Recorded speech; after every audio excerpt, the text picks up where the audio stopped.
Hello friend, welcome सिमरन Singh classes. तो आज की क्लास में हम डिस्कस करने वाले हैं ऑर्काइटिस। तो ऑर्काइटिस कौन सी कंडीशन है या फिर ऑर्काइटिस को हम क्या बोलते हैं और ये किन किन कारणों से होता है। तो फर्स्टली तो हम ये देख लेते हैं, जो ऑर्काइटिस एक ऐसी कंडीशन है कि जो कि मोस्टली मेल में देखने को मिलती है। पुरुषों में ये कंडीशन देखने को मिलती है। इसे हम हिंदी में बोल सकते हैं अंडकोश की सूजन। अंडकोश की सूजन को ही हम ऑर्काइटिस बोलते हैं और ये बहुत ही कॉमन प्रॉब्लम हो चुकी है, जो कि काफ़ी गंभीर है। मतलब ये कंडीशन ना सीरियस भी है और कई बार ये लाइटली भी ठीक हो जाती है। तो आज की क्लास में हम देखेंगे कि फर्स्टली ऑर्काइटिस क्या होता है। तो what is orchitis? Orchitis is a swelling और इन्फ्लामेशन ऑफ वन और बोथ टेस्टिकल्स। जैसा कि हमने बात किया, अंडकोश की सूजन को ही हम क्या बोलते हैं? ऑर्काइटिस बोलते हैं। तो यहाँ पर हम देख रहे हैं कि स्वेलिंग और inflammation of one of both testicles या फिर टेस्टीज। एक देखिए, दो टेस्टीज होती हैं, स्क्रोटम होता है, स्क्रोटम में हमें दो टेस्टीज देखने को मिलती हैं। एक टेस्टीज या फिर दोनों टेस्टीज में अगर इन्फ्लामेशन है, ज़रूरी नहीं है कि दोनों में ही हो, कभी कभी एक टेस्टीज में भी इन्फ्लामेशन हो जाता है। तो टेस्टीज में जो इन्फ्लामेशन होता है उसे ही हम क्या बोलते हैं? ऑर्काइटिस। तो इन्फ्लामेशन ऑफ दी टेस्टीज बोल सकते हैं, inflammation of testes is called orchitis. तो ऑर्काइटिस एक ऐसी कंडीशन है जिसमें अंडकोश में सूजन आ जाती है। और जैसे कि हम जानते हैं, the testicles are part of male reproductive system. जो टेस्टिकल्स जो होते हैं मेल रिप्रोडक्टिव सिस्टम का एक पार्ट होता है, जो कि जिसका काम होता है स्पर्म एंड टेस्ट्रॉन को बनाने का।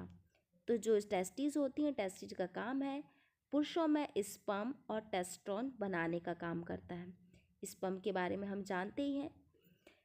नेक्स्ट हम यहाँ पर देखते हैं, most man have two testicles that sit inside and sac called the scrotum. तो जो कि हम जानते हैं कि जो स्क्रोटम के इनसाइड में जो हमें देखने को मिलता है, टेस्टिस प्रेजेंट रहता है। आप पिक्चर में देख पा रहे होंगे। अंडकोश से ही आप समझ जाएंगे कि अंडकोश में सूजन को ही हम क्या बोलते हैं? ऑर्काइटिस बोलते हैं। अब हम देखेंगे कॉजेस, क्या क्या कारण होते हैं। तो मोस्टली तो देखिए, ये पुरुषों में देखने को मिलता है, बढ़ती उम्र के कारण भी देखने को मिल सकता है। इसके अलावा नॉर्मल चोट लग जाने के कारण भी इन्फ्लामेशन हो सकता है। मान लो कोई चोट लग जाती है टेस्टिस से रिलेटेड, या फिर कोई भी इंजरी हो जाती है, तो इस कारण से भी इन्फ्लामेशन हो जाएगा। इन्फ्लामेशन इन्फेक्शन के रूप में कन्वर्ट हो जाएगा, या फिर इन्फेक्शन के कारण इन्फ्लामेशन हो जाएगा। तो ये सारी कंडीशन भी हो सकती हैं। और मेन प्रॉब्लम हम देखते हैं, अगर प्रोस्टेट इन्फेक्शन है लाइक प्रोस्टाइटिस जैसी प्रॉब्लम है, तो भी ऑर्काइटिस जैसी प्रॉब्लम देखने को मिल सकती है, सूजन देखने को मिलेगी हमें। यूरिनरी ट्रैक्ट इन्फेक्शन, अगर यूटीआई हुआ है या फिर लंबे समय से यूटीआई देखने को मिल रहा है, तो उस कारण से भी इन्फेक्शन क्या होगा? फैल जाएगा, और फैलने के कारण हमारे अंडकोश तक वो इन्फेक्शन फैल जाता है, जिस कारण से भी सूजन आ सकती है। सेक्सुअली ट्रांसमिटेड इन्फेक्शन, अगर सेक्सुअली ट्रांसमिटेड इन्फेक्शन है तो वो भी टेस्टिस को अफेक्ट करेगा, और जब टेस्टिस को अफेक्ट करेगा तो अंडकोश में वहाँ पर सूजन आ जाएगी।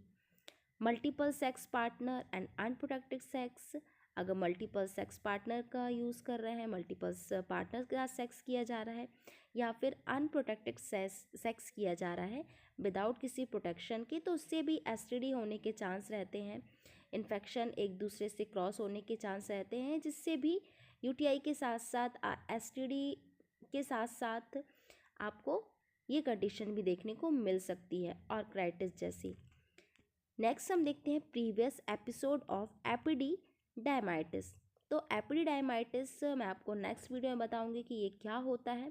तो अगर प्रीवियस प्रॉब्लम हुई है, प्रीवियस एपिडिडाइमाइटिस जैसी प्रॉब्लम हुई है पहले, तो उन कारणों से भी टेस्टिस पर अफेक्ट पड़ता है, और टेस्टिस पर अफेक्ट पड़ने के कारण उसमें इन्फ्लामेशन या फिर इन्फेक्शन देखने को यहाँ पर कंडीशन मिल सकती है।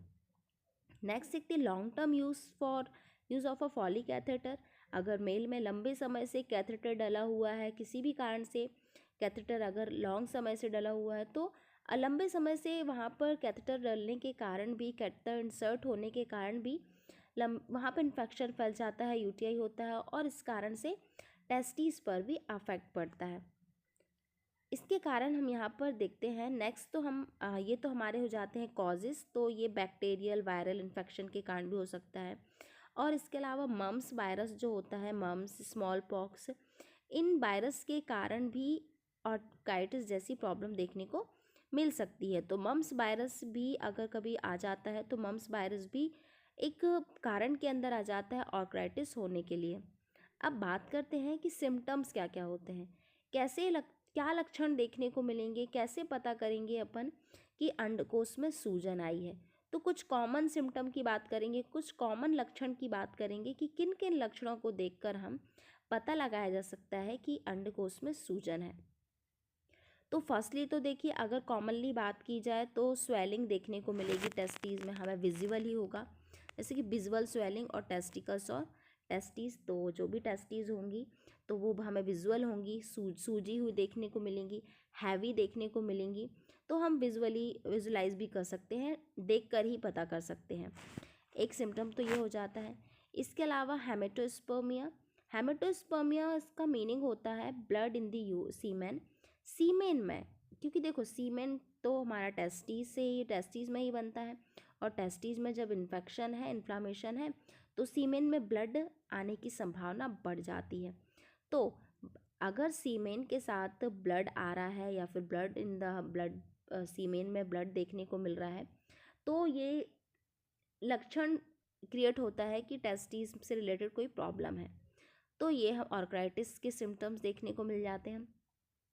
इसके अलावा हेमेच्यूरिया, हेमेच्यूरिया की कंडीशन क्या है, blood in the urine, urine के टाइम पर ब्लड आता है, तो ये भी एक सिम्टम्स, ये भी एक लक्षण देखने को मिलता है। फटीग देखने को मिलेगा, मतलब थकान देखने को मिलेगी, फीवर होगा, चिल्स होगा, मतलब उसके थकान होगी, बुखार भी आएगा, हेडेक होगा, उसे वोमिटिंग जैसा फील होगा, मतलब नोज़िया होगा, मसल्स पेन होंगे रिलेटेड पार्ट्स में, पैरों में सूजन भी आ सकती है, पेट भी क्रम्प कर सकता है, हमारे अपर साइड में, एब्डोमेन के लोअर साइड में पेन होगा, रैपिड हार्ट बीट, टैकीकार्डिया की कंडीशन देखने को मिलेगी, पेनफुल इजैकुलेशन होगा, मतलब इंटरकोर्स पेनफुल होगा, पेन विथ यूरिनेशन, यूरिन करते टाइम पेन होगा, यूरिन भी प्रॉपर पास आउट नहीं कर पाएगा पेशेंट। इसके अलावा टेस्टिकुलर स्वेलिंग, जो कि टेस्टीज होती है उनमें क्या देखने को मिलेगा, स्वेलिंग देखने को मिलेगी। वन और बोथ साइड, दोनों, या तो वन साइड ही सूजन देखने को मिल सकती है वन टेस्टीज में, या तो दोनों साइड देखने को मिल सकती है। और इसके अलावा जो टेस्टीज होंगी ना, हैवी देखने को मिलेंगी और पेन भी बहुत ज़्यादा होगा। अब पेन आप अनुमान लगा ही सकते हैं, यूरिन पास आउट करते टाइम भी अगर पेन हो रहा है तो टेस्टीज इन्फ्लामेशन के कारण, इन्फेक्शन के कारण हैवी भी होगी और पेन भी वहाँ पर कंटिन्यू बना रहेगा। तो ये तो हो जाते हैं अंडकोश में सूजन अगर होती है तो क्या क्या लक्षण देखने को मिलते हैं। अब हम देखेंगे कि अब इसका कंफर्मेशन करना है। हमने तो ये लक्षण देख लिए, लेकिन कंफर्म कैसे करेंगे कि हाँ अंडकोश में ही सूजन है, कुछ और भी हो सकता है। तो हम फर्स्टली तो फिज़िकल एग्जामिनेशन करेंगे, फिज़िकल एग्जामिनेशन से हम प्रॉपर विजुलाइज कर लेते हैं कि हाँ टेस्टिस में इन्फ्लामेशन है। अल्ट्रासाउंड स्कैनिंग करेंगे, टेस्टिकुलर अल्ट्रासाउंड करने के बाद ही प्रॉपर हम पता लगा सकते हैं कि इसे टेस्टिस में इन्फ्लामेशन है, मतलब इसे आर्थराइटिस जैसी प्रॉब्लम हुई है। यूरिन कल्चर भी करेंगे, उसका सेंसिटिविटी टेस्ट करेंगे, ब्लड टेस्ट करेंगे, इससे भी पता लगाया जा सकता है। यूरिन एनालिसिस करेंगे, यूरिन एनालिसिस से कल्चर करने के बाद पता चलेगा कि इसमें प्रॉब्लम क्या है, इसमें इन्फेक्शन है, किस कारण से इन्फेक्शन है। देखिए अब हमने देखा था कि कारण कई सारे हो सकते हैं, प्रोस्टेट इन्फेक्शन के कारण भी देखने को मिल सकता है। तो हमें एक्चुअल जो भी जो रीज़न है वो टेस्ट से पता चलेगा कि किन कारणों से हो रहा है, तो उसके कारण हम यहाँ पर ट्रीटमेंट चलाते हैं। तो यूरिन एनालिसिस करेंगे, सीमेन एनालिसिस करेंगे, और इसके अलावा एंडोक्राइन असेसमेंट भी करेंगे, क्योंकि यहाँ पर प्रोस्टेट ग्लैंड देखने को मिलती है। अगर उसमें कोई प्रॉब्लम है तो हमें एंडोक्राइन असेसमेंट से पता चल जाएगा। And medical and sexual history भी यहाँ पर देखेंगे डायग्नोसिस में। मेडिकल और सेक्सुअल हिस्ट्री से पता चलेगा कि कहीं एसटीडी से रिलेटेड पेशेंट के साथ या फिर एसटीडी से रिलेटेड किसी पार्टनर के साथ तो इसका रिलेशन नहीं था, या फिर पहले कोई एसटीडी डिसीज़ थी लाइक गोनेरिया, एचआईवी या फिर कोई भी, तो इस तरह से हम मेडिकल और सेक्सुअल हिस्ट्री दोनों ही यहाँ पर देखेंगे। अल्ट्रासोनोग्राफी जैसे कि हमने देख लिया। अब ट्रीटमेंट डिपेंड करता है पेशेंट की कंडीशन पर, उसके सिम्टम्स पर, कि उसमें सिम्टम्स क्या देखने को मिल रहे हैं। तो ट्रीटमेंट डायग्नोसिस के बाद ही दिया जाता है कि एक्चुअल पता चल जाए, देन उसके बाद ट्रीटमेंट चलाते हैं। तो कॉमनली बात करें एंटीबायोटिक, क्योंकि इन्फेक्शन हुआ है, इन्फ्लामेशन हुआ है तो हम एंटी इन्फ्लामेटरी देंगे, और पेन भी हो रहा है तो ये जो 3 हमें देखने को मिलती है, एंटीबायोटिक, एनाल्जेसिक और एंटी इन्फ्लामेटरी, ये कॉमन ड्रग्स होंगी उसे ठीक करने के लिए। वैसे तो ये बोल सकते हैं कि बहुत गंभीर समस्या भी हो सकती है और कभी कभी बहुत ही लाइटली वे में ये ठीक भी हो जाती है। तो इसके लिए जो 3 जो मेडिसिन होंगी, antibiotic, analgesic and anti inflammatory, यही कॉमन जो ट्रीटमेंट हम दे सकते हैं, यही कॉमन ट्रीटमेंट होगा इन्फेक्शन, पेन और इन्फ्लामेशन को कम करने के लिए। तो ये थे आज की क्लास में, हमने यहाँ पर ट्रीटमेंट तक देखा कि इसका क्या क्या ट्रीटमेंट होंगे। आई होप कि आपको इस क्लास के हेल्प से ऑर्थराइटिस के बारे में इसको बहुत सारी इन्फॉर्मेशन मिली होगी। जो मेन है हमारा ऑर्थराइटिस की, हमें याद रखना कि ऑर्थराइटिस क्या होती है। देखिए, हमने 2 मेल रिप्रोडक्टिव डिसऑर्डर्स के बारे में और पढ़ा है, हाइपोपीडियासिस एंड एपिपीडियासिस, दोनों के बारे में डिस्कस किया है। और आज की क्लास में जैसे कि हम देख पा रहे हैं ऑर्थराइटिस, एंड नेक्स्ट वीडियो में दूसरी डिसीज़ को लेकर आएंगे कि जो कि बहुत ही कॉमन देखने को मिल रही है। तो आई होप कि आपके लिए वीडियो हेल्पफुल हुई होगी। So thank you so much for watching videos.